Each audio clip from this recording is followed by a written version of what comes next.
नमस्कार, ANB news देख रहे हैं आप। मैं हूं आपके साथ पल्लवी राजपूत और हमारे खास कार्यक्रम हरियाणा चौपाल में आप सभी का स्वागत है। और चलिए अब खबरों का रुख कर लेते हैं। पंचकुला पहुंचे सीएम मनोहर लाल ने सेक्टर 1 में टूरिस्ट फैसिलिटेशन सेंटर की आधारशिला रखी। इस मौके पर उन्होंने सिटी टूर बस सर्विसेज को हरी झंडी दिखाकर रवाना किया। बता दें कि सप्ताह में 2 दिन सिटी टूर बस सर्विस देगी और पंचकुला के दार्शनिक स्थलों के साथ ही धार्मिक स्थलों की भी ये सेवा कवर करेगी।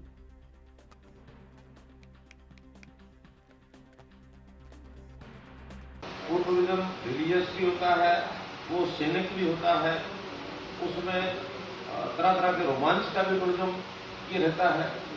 तो अलग अलग प्रकार के टूरिज्म का उपयोग अपने अपने क्षेत्र की उपलब्धता के हिसाब से क्या चीज़ें उपलब्ध है उसके हिसाब से सभी प्रदेश, दुनिया के सभी देश ये करते रहते हैं। टूरिज्म होता है, अगर टूरिज्म बंद हो जाए तो सब लोग उभर जाते हैं।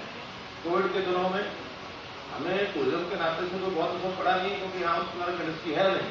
लेकिन जिन देशों के अंदर टूरिज्म एकमात्र ऐसा साधन होता है वो इन 2 सालों में उभर गए।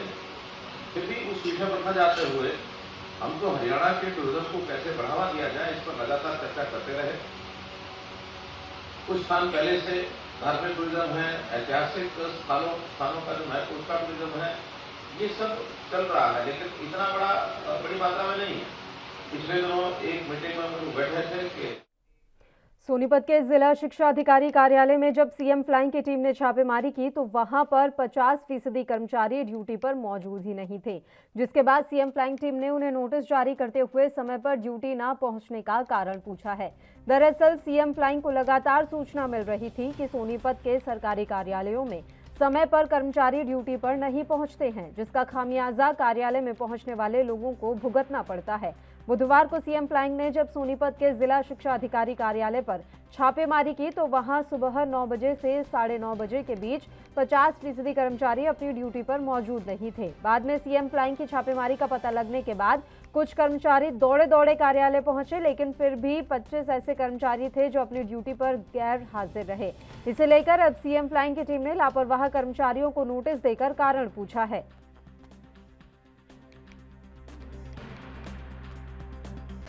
सिर्फ आज हमारी रेड का मकसद था सभी जिलों के डीओ ऑफिस को चेक करना और उनमें देखना कि भाई ये इनका कामकाज कैसे चल रहा है और ये समय पर आते हैं या नहीं आते।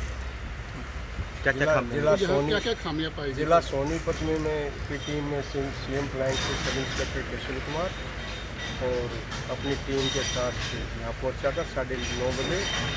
9:30 बजे जब मैं यहाँ आया तो 50% से ज़्यादा जो मुलाजिम है अपसेंट मिले थे।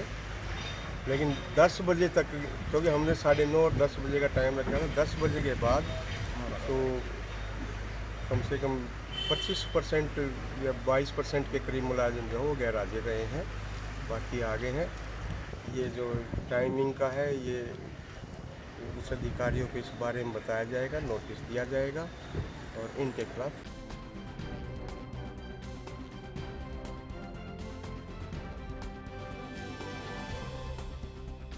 की तो वहां पर 50% कर्मचारी ड्यूटी पर मौजूद नहीं थे, जिसके बाद सीएम फ्लाइंग की टीम ने उन्हें नोटिस जारी करते हुए समय पर ड्यूटी न पहुंचने का कारण पूछा है। दरअसल सीएम फ्लाइंग को लगातार सूचना मिल रही थी कि सोनीपत के सरकारी कार्यालयों में समय पर कर्मचारी ड्यूटी पर नहीं पहुंचते हैं। और इस खबर पर तमाम जानकारी के लिए सोनीपत से हमारे संवाददाता संजीव इस समय फोन लाइन पर जुड़े हुए हैं। सीधा उन्हीं का रुख कर लेते हैं। संजीव, आपसे पूरी जानकारी चाहेंगे। आज बताया जा रहा है कि जिला शिक्षा अधिकारी कार्यालय में सीएम फ्लाइंग की टीम ने छापेमारी की है, तो कई अव्यवस्थाएं वहां देखने को मिली हैं। संजीव जी बिल्कुल, यहाँ बात करें तो जिला शिक्षा अधिकारी के कार्यालय में सुबह 9 बजे से ही सीएम फ्लाइंग पहुंची और वहां पर अपनी कार्रवाई शुरू की और उन्होंने पाया कि यहाँ पर लगभग आधे कर्मचारी मौजूद नहीं हैं। जो उनकी ड्यूटी सुबह 9 बजे से शुरू हो जाती है, मगर आधे ही कर्मचारी वहाँ पर पहुंचे थे। तो जैसे ही वहाँ पर पता चला कि सीएम का छापा पड़ा है और जो अधिकारी नदारत थे उनको सूचना भेजी गई, तो उनमें से भी आधे ही अधिकारी अपने कार्यालय पर पहुँच पाए। जी बिल्कुल। और इसके बाद जो लापरवाह कर्मचारी हैं उन पर किस तरह की कार्रवाई की जा रही है संजीव? जी, वो शिक्षा विभाग को नोटिस दिया गया है कि जो भी अधिकारी और कर्मचारी नदारत थे उन्हें कारण बताओ नोटिस भेजा जाए, ताकि वो अपनी सफाई में अगर किसी को कुछ कहना है तो वो कह सकें। उसके बाद उनके खिलाफ सख्त कार्रवाई की जाएगी। सीएम फ्लाइंग के अधिकारियों का कहना है कि अगर कोई भी व्यक्ति जिस ड्यूटी पर बैठा है वो ड्यूटी अगर पूरी तरह से नहीं करता है तो उसके खिलाफ सख्त से सख्त कार्रवाई की जाएगी। जी बिल्कुल, शुक्रिया संजीव, आप हमारे साथ जुड़े तमाम जानकारी देने के लिए। और चलिए अब अपने दर्शकों को हम सीधी तस्वीरें दिखाते हैं। चलिए अब खबरों में आगे बढ़ते हैं। पलवल जिले के औरंगाबाद गांव के एक ही परिवार के 5 लोगों की रहस्यमयी मौत हो गई। घर के मुखिया नरेश कुमार ने अपनी पत्नी, 2 बच्चों और एक भतीजी की हत्या कर दी। पुलिस के मुताबिक घरेलू कलह के चलते हत्या की यह घटना हुई है। पुलिस फिलहाल मामले की जांच कर रही है। पोस्टमार्टम रिपोर्ट आने के बाद ही सारी तस्वीर साफ हो पाएगी। भगत चौहान। भगत जी, आपके चचेरे भाई हैं नरेश, उनका पूरा परिवार खत्म हो गया। आपको इस हादसे की जानकारी कैसे मिली और क्या हुआ है? सुबह सुबह यहाँ हमसे भी पहले पड़ोसियों को जानकारी मिली। पड़ोसियों ने आके देखा तो यहाँ 5 की 5 डेड बॉडी मृत थी। इसमें एक लड़का, जो चाचा का लड़का नरेश था, वो फंदे पे, पंखे के पे लटका हुआ था। उसको पड़ोसियों ने उतारा है। उसके बाद वहाँ किसी ने जाके बताया हमारे घर पे, तब मैं सबसे पहले आया हूँ। मेरे को यहाँ और पड़ोसी बुलेटिन में खबरों का सिलसिला लगातार यूं ही जारी रहेगा। यहां रुकते हैं एक छोटे से ब्रेक के लिए। आप बने रहिए हमारे साथ।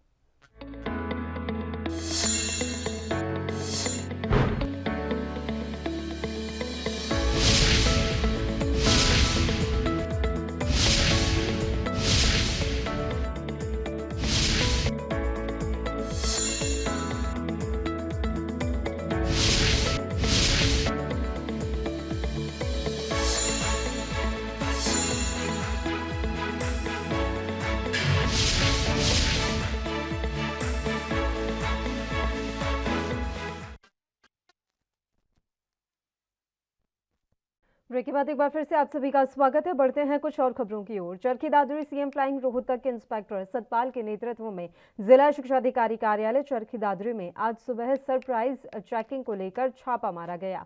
इस दौरान एक कर्मचारी सीएम फ्लाइंग इंस्पेक्टर सतपाल ने बताया कि आज यह चेकिंग की गई है, जिसके दौरान डीईओ के ऑफिस में दादरी में एक कर्मचारी गैर हाजिर मिला।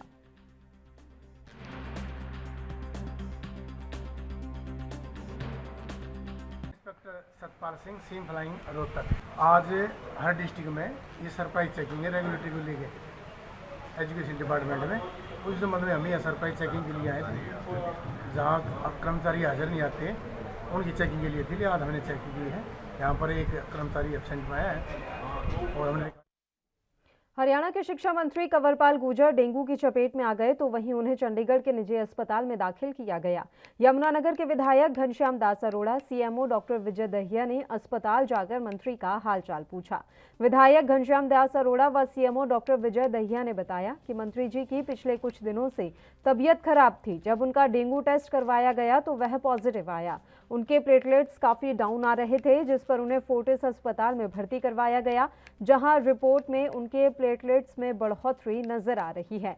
उन्होंने कहा कि वह भगवान से प्रार्थना करते हैं कि उन्हें जल्द ही स्वस्थ कर दें। मंत्री श्रीमान कंवरपाल जी पिछले कुछ दिनों से अस्वस्थ चल रहे थे, उनको बुखार था। जब टेस्ट करवाया गया तो प्लेटलेट्स उनके धीरे धीरे कम होने शुरू हुए, तो हमने उनको कल प्रातः फोर्टिस अस्पताल मोहाली में एडमिट करवाया है और सुबह करवाया था। शाम की जो रिपोर्ट आई है उसमें प्लेटलेट्स कुछ बड़े हुए आए हैं। हम ये उम्मीद कर रहे हैं कि ईश्वर की कृपा और आशीर्वाद से जल्द ही वो स्वस्थ लाभ होकर घर आएंगे। 3-4 दिनों से उनको बुखार था। जब जांच कराई गई तो उसमें हमारा जो डेंगू टेस्ट है वो पॉजिटिव आया था और उनके प्लेटलेट जो है वो पहले से कुछ कम हुए थे, लेकिन अब स्थिर हैं और उनकी हालत अभी सामान्य है और वो फोर्टिस हॉस्पिटल में मोहाली में एडमिट हुए हैं। लेकिन लास्ट समय जब प्लेटलेट कराए गए तो वो 80,000 थे, तो बुखार अब उनका ठीक है। मैं कल माचरी चौक के समीप हुए मर्डर के मामले में पंचकुला डिटेक्टिव स्टाफ की टीम ने मंगलवार को 2 आरोपियों को गिरफ्तार किया है। आरोपी का नाम रविंद्र बीन और मनीष उर्फ छोटा बहादुर है। पंचकुला डिस्ट्रिक्ट जो स्टाफ है इंचार्ज मोहिंदर सिंह ढांडा ने बताया कि दोनों आरोपी सेक्टर 23 डंपिंग ग्राउंड के पास थे। गुप्त सूचना के आधार पर मंगलवार सुबह दोनों को गिरफ्तार किया गया। एसीपी सतीश कुमार ने बताया कि बाकी आरोपियों की गिरफ्तारी के लिए सेक्टर 7 पुलिस थाना team, sector 26 crime branch team, sector 19 crime branch team और पंचकुला डिटेक्टिव स्टाफ की टीम छापेमारी कर रही है। जल्द ही बाकी आरोपी भी गिरफ्तार कर लिए जाएंगे। 26-27 की रात को जो कड़गम मोहल्ले में हत्या का मामला दर्ज हुआ था, उस संबंध में हमने 2 लड़के काबू किए हैं। एक मनीष उर्फ बहादुर, दूसरा रविंदर उर्फ बीना, इनको हमने काबू किया है। और उस रात को ही हमने जैसे ही मर्डर की सूचना मिली थी। चरखी दादरी शहर में बरसाती पानी भर गया है। सीसीआई परिसर ग्राउंड से अब ये पानी निकाला जा रहा है। सीसीआई में अब जलस्तर इतना ज्यादा बढ़ गया है कि वह ग्राउंड को छोड़कर विभिन्न भवनों में चल रहे पुलिस विभाग के कार्यालयों में घुस गया है, जिसकी चपेट में अस्थायी पुलिस लाइन सहित ट्रैफिक थाना, सीआईए और स्पेशल स्टाफ भी आ गया है। यहाँ विभिन्न ब्रांचों में सैकड़ों पुलिस कर्मचारी हैं जो जलभराव के कारण परेशानी उठा रहे हैं। जलभराव से मच्छर मक्खी तो बढ़ ही गए हैं, साथ ही जहरीले जीवों का भी डर बना हुआ है। शहर से पानी निकालने के लिए अभी भी दिन रात मोटरें चल रही हैं और यह पानी शहर से उठाकर पूरा का पूरा सीसीआई में डाला जा रहा है। 2 मिनट के बाद मीटिंग दोबारा शुरू होगी और जैसे आपने बताया है कि पुलिस लाइन जो है स्थायी रूप से बनी हुई है, उसके अंदर भी पानी सारे शहर का डाला गया है। उसका समाधान करने के लिए मैं अभी सीधी तस्वीर दिखाते हैं हरियाणा के सीएम मनोहर लाल की। हमको पता है कि पिछली बार 20 जून को भी हम सब लोग यहाँ आए थे, मैं भी था, आप भी सब थे, और उस दिन जो भूमिका बनाई गई थी, मुझे बड़ी खुशी है कि उसके ऊपर हमारे जैसा हमको पता है कि पिछली बार 20 जून को भी हम सब लोग यहाँ आए थे, मैं भी था, आप भी सब थे, और उस दिन जो भूमिका बनाई गई थी, मुझे बड़ी खुशी है कि उसके ऊपर हमारे डिपार्टमेंट ने या जो बॉस और जो सहयोगी जितनी संस्थाएं, चाहे वो सरकारी हैं, प्राइवेट हैं, उन सब ने, इवन फॉरेस्ट डिपार्टमेंट ने भी उसमें योगदान किया। तो एक कोऑर्डिनेटेड एफर्ट, उसके कारण से आज इसको विधिवत एक टूरिस्ट प्लेस मोरनी टिक्करताल एक प्रकार से इसको घोषित किया जा रहा है। अब आगे से प्रदेश के नक्शे में, देश के नक्शे में ज़रूर कहीं ना कहीं मोरनी का नाम, टिक्करताल का नाम इस ओर दर्ज होगा। और जो विश्व भर के या देश भर के जो टूरिस्ट हैं, अपने स्थान से वो टूरिज़्म के नाते से दूसरे स्थानों पर जाते हैं, निश्चित रूप से जब हरियाणा से होकर निकलेंगे, क्योंकि जैसे मैंने पहले बताया कि अभी तक तो हमारा टूरिस्ट सामान्यतः हरियाणा की किसी चीज़ की तरफ आकर्षित बहुत कम ही होता है। दिल्ली से 8 का 8 मेला फरवरी में लगता है, उसमें आते हैं लोग, एक लिमिटेड सा एक उनका दायरा है जो लोग आते हैं। ऐसे ही कुछ स्थान पुरातत्व की चीज़ों को देखने के लिए भी जाते हैं, राखी गढ़ी जाते हैं, कहीं कोई किला देखने जाते हैं, कहीं पुरातन काल की ऐसी कुछ चीज़ें वो देखने जाते हैं। धार्मिक टूरिज्म इस नाते से कुरुक्षेत्र एक बड़ा स्थान है जहाँ लोग आते हैं, जाते हैं। लेकिन सीनरी जिसको कहना चाहिए, पहाड़ी क्षेत्र या कोई वाटर स्पोर्ट्स या इस प्रकार का, अभी हरियाणा में उतना बड़ा कहीं है नहीं। कभी बड़खल लेक पर थोड़ा होता था, लेकिन बड़खल लेक का पानी सूखने के बाद वो बोटिंग और वो सारी चीज़ें वहाँ समाप्त हो गई। अब नए सिरे से इन चीज़ों को आगे बढ़ाने का हमने विचार किया। तो पहला केंद्र टिक्करताल का ही, जो आपने देखा है कि पिछली बार पानी कम था, इस बार वर्षा के कारण से वो अक्टूबर के महीने में सबसे ज़्यादा पानी यहाँ होता है। अभी थोड़ा बहुत पीछे से झरने वगैरह चल भी रहे हैं, अक्टूबर अंत तक तो चलेंगे, लेकिन उसके बाद वो सब सूख जाते हैं, वर्षा के कारण से ही पानी सब आता है। और यहाँ से पानी रिश्ता भी है आगे, उसके कारण से गर्मियों में ये पानी लगभग 4 से 5 फुट, क्यों इतना ही होगा, 5-6 फुट पानी कम होता है। तो इस पानी का उपयोग हम जितने भी हमारे जो खेल हैं, वाटर स्पोर्ट्स, उनके नाते से आज हमने देखा, पिछली बार हमने देखा, इसको कर रहे हैं। पैराग्लाइडिंग भी पिछली बार डेमो दिखाया था, लेकिन अभी पैराग्लाइडिंग के कुछ फॉर्मेलिटीज़ बाकी हैं, वो महीने में 2 महीने में पूरी हो जाएंगी। कुछ लाइसेंसिंग के उसके काम होते हैं, कुछ उसकी लॉज बाय लॉज रूल्स ये बनाए जाते हैं, क्योंकि रिस्की गेम होने के नाते से बहुत ही फॉर्मेलिटीज़ में करनी पड़ती हैं। वो सब करने के बाद वो शुरू होगा। ऐसे ही कुछ समय के बाद पिंजौर में बैलूनिंग ये भी शुरू हो जाएगा। वो भी एक कंपनी से बातचीत चल रही है, उन्होंने अपना डेमो दे दिया है, उसका टेंडर करके उसको हमको फाइनल करना है। कुल मिलाकर के मोरनी का ये जिला, इसमें चाहे वो सीनिक टूरिज्म हो और चाहे रिलीजियस टूरिज्म हो, इसको बढ़ाने के लिए ये सब पग उठाए जा रहे हैं। आज एक बस सिटी टूरिज्म की जो बस है उसको उद्घाटन किया, उसका एक प्रकार से प्रोग्राम उसका लॉन्च किया है। तो सप्ताह में 2 दिन ऐसे जो टूर्स लोग ऑर्गेनाइज करेंगे बुकिंग के हिसाब से, उनको किया जाएगा। अगर उसकी डिमांड बढ़ेगी तो फिर 2 दिन से ज़्यादा भी किया जा सकता है या वाहन बढ़ाए जा सकते हैं। उसमें एक ट्रिप उसका यहाँ भी हुआ करेगा। वीकेंड्स पर यहाँ संख्या बढ़ने लग गई है, अभी से ही बढ़ने लग गई, पहले से 20 जून के बाद ही। यहाँ के स्थानीय लोगों ने मुझे बताया कि 20 जून के बाद यहाँ की जो ज़मीनों के रेट हैं वो 3 गुने हो गए हैं। अब वो जिनको संभावनाएं दिखती हैं वो लोग स्वाभाविक आकर्षित होते हैं।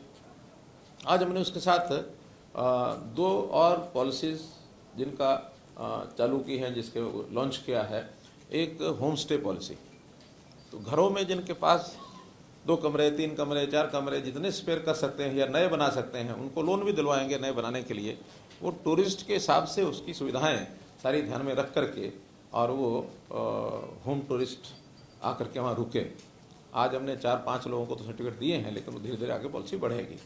फार्म स्टे पॉलिसी, इसमें पहले से भी कुछ लोगों ने फार्म्स बनाए हुए हैं, लेकिन उसकी कोई निश्चित पॉलिसी नहीं थी। वो भी आज हमने लॉन्च की है ताकि लोग अपने फार्म्स बना करके खेतों में, और ग्रामीण क्षेत्र का खास करके रहन सहन कैसा होता है उसको भी लोग जा करके एंजॉय करते हैं, देखते हैं। खास करके विदेशी लोग, हमारे यहाँ झज्जर में कुछ फार्म हाउस ऐसे हैं जहाँ लोग अभी भी जाते हैं, रुकते हैं। उन्होंने झोपड़ी नुमा ऐसे बहुत सी चीज़ें बनाई हुई हैं।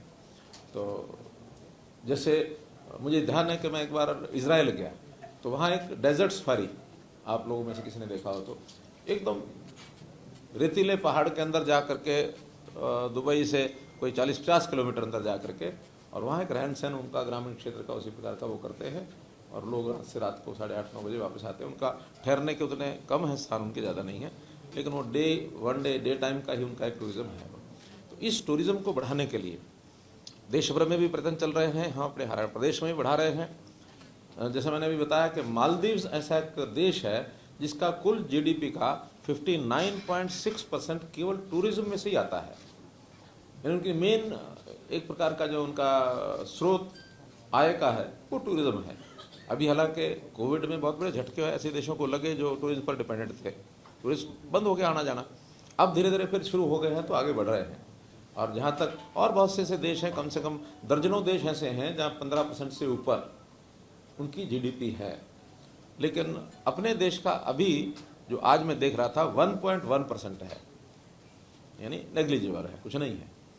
फिर भी चूँकि देश बड़ा है, हमारी इकॉनमी बड़ी है, उसके अंदर जो कुल मैग्नीट्यूड है वो हमारा 2-2.5 हज़ार करोड़ डॉलर, इतना बड़ा हमारी इनकम उसमें से होती है।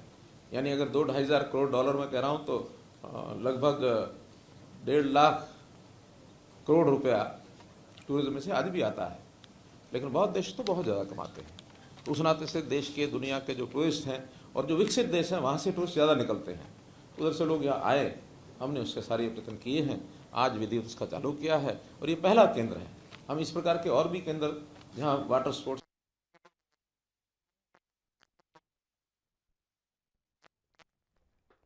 तो सीएम मनोहर लाल को आप सुन रहे थे। अपने संबोधन के दौरान उन्होंने तमाम बातें कही हैं। उन्होंने कहा है कि हमारी सरकार टूरिज्म को बढ़ावा दे रही है, पैराग्लाइडिंग को भी हमारी सरकार बढ़ावा देने की पूरी कोशिश कर रही है। तमाम जानकारी उन्होंने दी है और उन्होंने बताया है कि किस तरीके से हरियाणा की मनोहर लाल सरकार टूरिस्ट को बढ़ाने का हर संभव प्रयास कर रही है।